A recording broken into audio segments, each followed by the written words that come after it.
ایک کیس ہے توشہ خانہ کیس.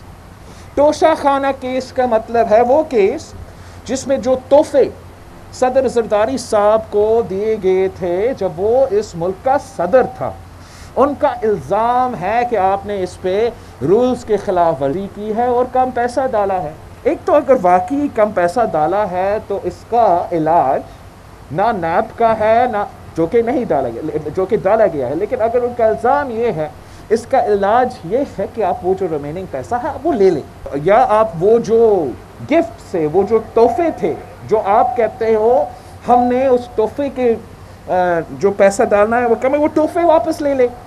بندہ کو بند نہیں کر سکتے ہیں. ساتھ ساتھ دوسرا کیس یہ ہے کہ آپ خرب پتی ہے، پتہ نہیں کتنے بلین ٹریلین ڈالرز جو ہے وہ فیک اکاؤنٹس میں چل رہے ہیں. فیصلہ کر لے کیا صدر زرداری صاحب اور ہم اتنے امیر ہیں اور ہمارے پاس اتنا پیسہ ہے جتنا آپ الزام لگاتے ہو، یا اتنا بھی نہیں ہے کہ ہم توشہ خانہ کا فی فل کر سکے. حکومت اگر اپنا آئی جی تبدیل کرنا چاہے، اس وقت ہمارا آئی جی محنت کر رہا ہے، کام کر رہے ہیں زبردست، لیکن اگر جو بھی وہ کرنا چاہے تو آپ نے دیکھا کس طریقے سے ہر ادارہ اور وفاقی حکومت ہم نے ہلنے نہیں دیتے. 6 آئی ٹیز تبدیل ہو چکے ہیں.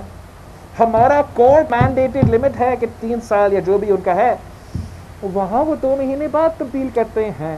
تو یہ ہوگا تو عوام سوال پوچھیں گے.